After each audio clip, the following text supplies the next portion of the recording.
Hello, I am Coach Cam. This is Ask Coach Cam. Welcome. Basically, earlier in the week, I asked people some questions. I asked them to ask me questions, and what I've kind of done is amalgamated the result of those questions. And what I do is go through a concept that hopefully helps you on your fat loss journey, or even your personal health journey, whatever you're doing. And really just to help drive that forward and help come up with some new ideas around what we're doing. So this week I actually asked all of you a question. I asked what is the hardest thing you find when it comes to fat loss or personal health? And to be honest, a lot of the answers were to do with things like cravings. So we had like my sweet tooth, we had alcohol as one of them, is damaging their fat loss journey. So really what I want to do is sort of go through sort of habits, how we form habits, and how we can change our thinking around these things. And really what it comes down to for me is the kind of experimental mindset, being able to experiment on yourself, okay? And if we go through what a scientific experiment is, okay, so what we have is an observation,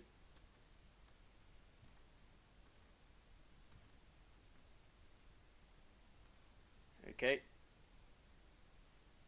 this goes to a hypothesis,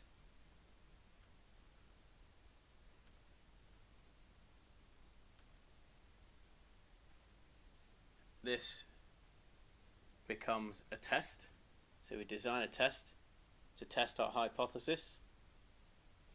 Okay, and this becomes our results. We get some results and results and analysis.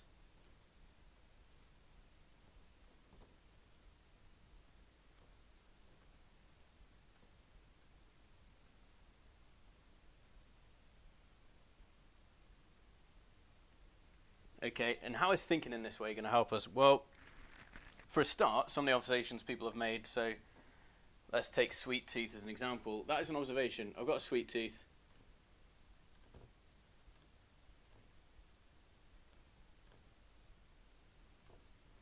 How can I combat this? All right.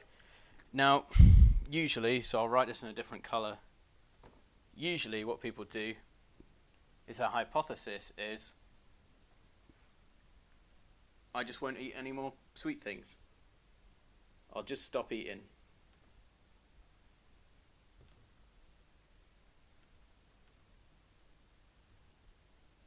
Sweet things, sugary things. Okay, this is classic. I'll just stop eating them. Fine, easy. Or so we think. And then we kind of forget about this part. So in the test, in the real world, okay, what really happens is day 2. So day 1, I didn't eat any sweet things.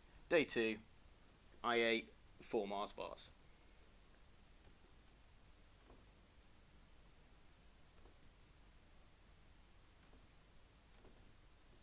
Okay, that's kind of the result of our test. That's a pretty quick fail.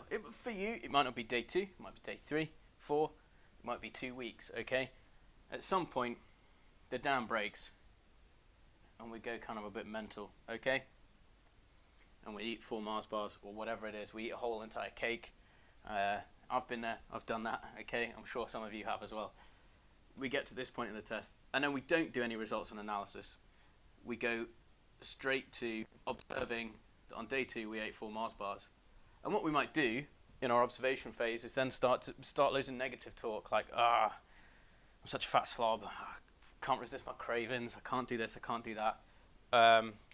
We get into this kind of negative cycle. And the whole point of going through this is when you can get it down, it's a much more, number one, it's a much more positive way of thinking, okay? And we've already been through the CBT triangle, cognitive behavioral therapy triangle, where we've got thoughts, feelings, and behaviors, how they all influence each other, and how they're all interconnected. And those bad thoughts, they're not really that helpful. So instead, if I rub this off, and we go through this in the way it's intended, okay? And we go through a much more positive cycle and we actually do our results and analysis. Or in fact, let's keep it the same. So day 2, fail. Let's keep it the same. And let's see what we do here. I'll just stop eating sweet things. Results and analysis. One result we can draw is completely stopping. This pen is rubbish. Let's go to blue. Let's go to the other side. Completely stopping.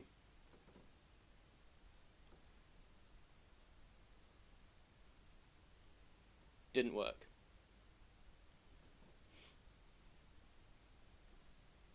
Okay, so that's number 1. Not only did it not work, it didn't work in fairly short order.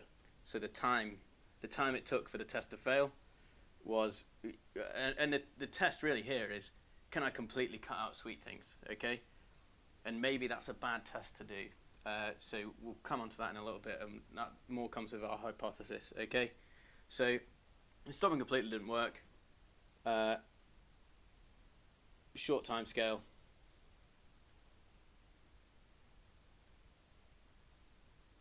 And then another thing we want to analyze here in our test is, did something trigger Days eating 4 Mars bars? Was it a bad day? Is it emotional eating?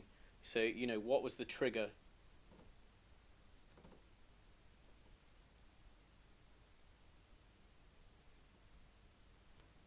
Okay, so we got what was the trigger. And there's all kinds of other things we can sort of think about and analyze in a... The point of this is to be completely objective. We're trying to be completely objective, almost separate yourself from you, take yourself outside of the body, and just analyze, coldly analyze the results, okay? And by cold, that is, again, that's not the same as negative. We're not saying, oh, I'm such a fat bastard, okay? What we're saying is, okay, it didn't work. It didn't work. When it didn't work, this happened. When it didn't work, this was the trigger, okay? When it didn't work, this is what I ate. It was Mars bars. Maybe that's not relevant. Who knows? But we've got some results and analysis, okay? And then we go back to our observation. And as we go round this circle, okay, what we're trying to do is incremental change, incremental improvement as we keep going round, okay? So maybe we change our hypothesis. Okay, just eating sweet things. Just stopping eating sweet things doesn't work. Right? That's our new hypothesis. Just completely stopping doesn't work. So let's come up with a new hypothesis. And this is what people don't do, okay? They just fail, tell themselves they're a fat bastard, and then don't do a new hypothesis, okay? What usually tends to happen is, I'm such a fat bastard, I need to try harder next time. That's the new hypothesis. I just need to try harder. We fail on day 3. We go back round, and then we just give up. We just give up because we say, well, I just can't do it. I've tried everything. You haven't tried everything. You haven't come up with a new hypothesis. You haven't had a method. You haven't had a system for improvement, okay, to actually get better at doing these things, okay? So when we talk about incremental change as well, that becomes a factor in this whole process, okay? So 1%, we are the 1% way, okay? And what we're looking for is those 1% changes. So sweet tooth, make an observation. Based on observation in our previous tests, what triggers our sweet tooth, okay? This is all information that can go into our hypothesis, okay? So is it after you eat tea or dinner for you southerners, all right? After I eat tea, is that when I start to snack on sweet things? Is it when I've had a particularly strenuous day? Is it after exercise? All these kind of things. And to be honest, if it is after exercise, it may be that your body is craving fuel, all right? So you need to fuel your body. So then we can come up with a new test and we can go, okay, well, what I've identified is it's after tea. Maybe we plan for this and we go, okay, I am going to plan a sweet snack for after tea and see if I can handle that, see if I can deal with it, okay? So we go, after tea, I'm going to get a My Protein brownie, okay? So we go, can I survive? This is a new hypothesis. Can I survive on a my protein brownie. Because this is another thing, we can make substitutions, we can make healthier substitutions for other things. Maybe we don't even need to make a substitution, okay? We went through the other week how to create a caloric deficit. If you factored in a Mars bar into your caloric deficit, guess what? You can eat it. I don't care. All I care about is whether you're 500 calories less than your calories, your calories in are 500 calories less than your calories out, okay? That we're expending more calories than we're eating, okay? Than we're putting into our body, okay? That's how we unlock our fat stores. That's how we use fat. It is energy. It needs to be used, okay? The only way to do that is with a caloric deficit. So our hypothesis might be, can I survive on a my protein brownie, i.e. a substitution? Can we get a substitution in there? Can I factor in a Mars bar? Might be another way. What different hypothesis can we come up with? And then the crucial thing is we test it, okay? And for some things like this, the test period might be, well, let's try it for a week, okay? Because the other thing is this, when you know you've got an end period, things become a lot easier. And the other thing is small steps, okay? I would usually not recommend the hypothesis being, well, can I cut it out altogether? That could be a goal, okay? A goal could be a certain amount of sugar consumption per day, okay? That might be a goal. But how we get there and how we test it and the steps we take to get there all have to be small incremental changes, okay? So we do that with everything, including our tests. We make small incremental changes. And then we test and then we go, okay, the test was, I lasted a week and a half.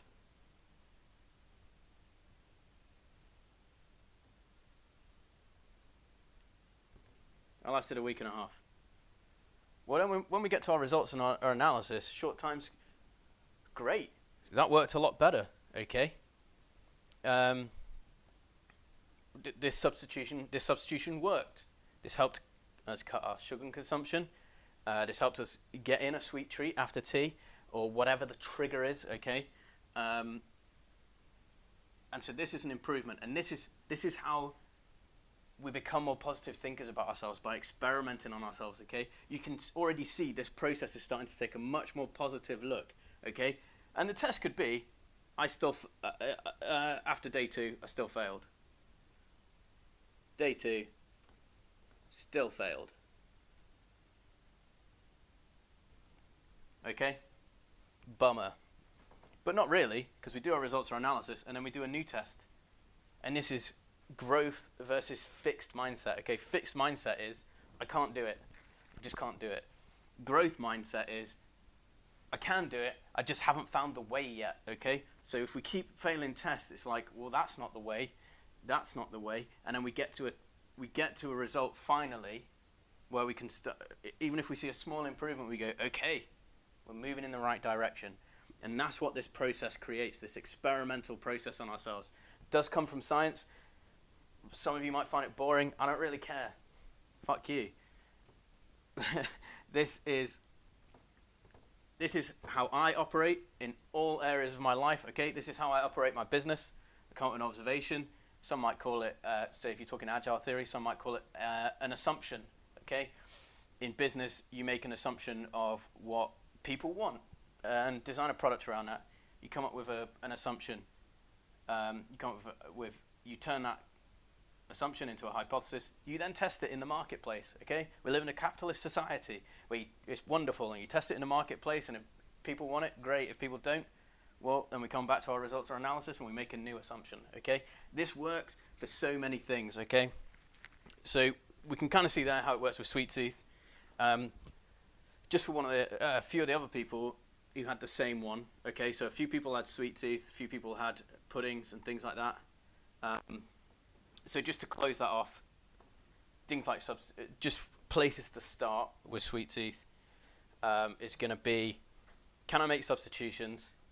Can I plan it into my day? Okay.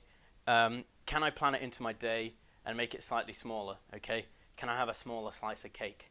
Can I have a sweet treat that isn't as calorie dense? All these kind of things. Okay. And another thing might be, when we look at what was the trigger, okay, one example might be I always walk past the donut shop on my way home from work, and work is always so tiring. I just lack motivation to not go in the donut shop. Okay, that walking past the donut shop and smelling the donuts, that's the trigger. Okay, that's the cue to the habit we formed of eating donuts. So some of this is around kind of reducing our habits, kind of getting rid of bad habits, that incremental step to get rid of those habits completely. Okay, the test might be, well, can I just take a different route home? So getting rid of the cue, getting rid of the trigger could be the way we get around it, okay? So some of this is going to require some creative thinking, okay? And so I've applied this to Sweet Tooth. I've gone through a couple of scenarios there. It's kind of up to you to decide, okay, what scenarios are going on in your life? What are the cues? What are the triggers? What behaviors can I change? And sort of take it from there, really, and go through this process, okay? Cool. So, yeah, another one we had was boozing. Okay, we had a few people who said the hardest bit when it comes to fat loss is boozing. Now, how I would approach this is, and again, just to go through a kind of bad example of what people tend to do, they go, well, I just won't drink. I just won't drink. But the thing is, if you philosophically are not motivated by not drinking, if you philosophically don't necessarily disagree with drinking, then you're going to find that hard to be sustainable for a long period of time. So any solution there is going to be short term. So we want to come up with something more long term. Okay, so it's like our observation is boozing is kind of derailing my fat loss. So then we might come up with a hypothesis. We might say something like, I don't know, if we're taking small steps, we might go, okay, I'm going to switch from a more calorific beer to a light beer. Okay, so we've got the same things. We've got a substitution.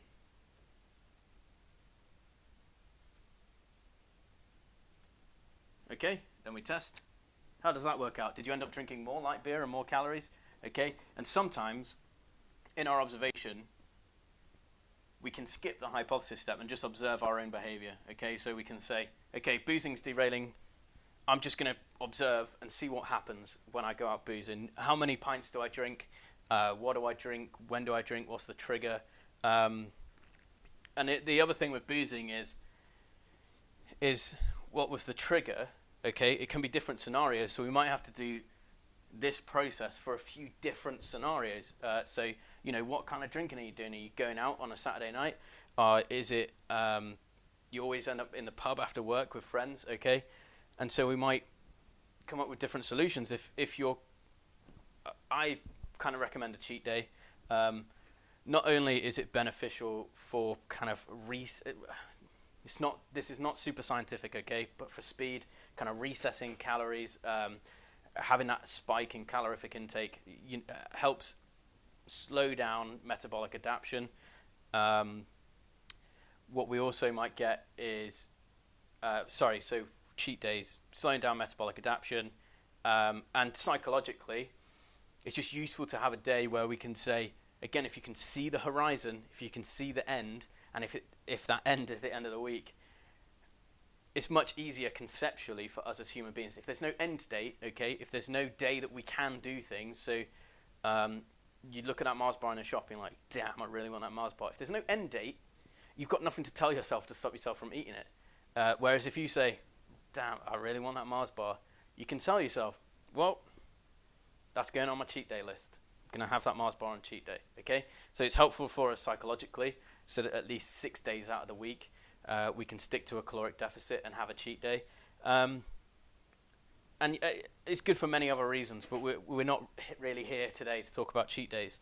We're here to talk about this experimentation process. But yeah, we might switch to a light beer if it's... So I remembered the reason I started on that track. So the reason I started on that track is if it's going to the pub after work with friends, and that's happening quite frequently. So a Saturday night, have a Saturday night, and let's find some ways. Let's come up with a hypothesis. Let's go. I'm just going to drink, gin and diet tonic, something like that. I'm going to try switching my drinks to something else.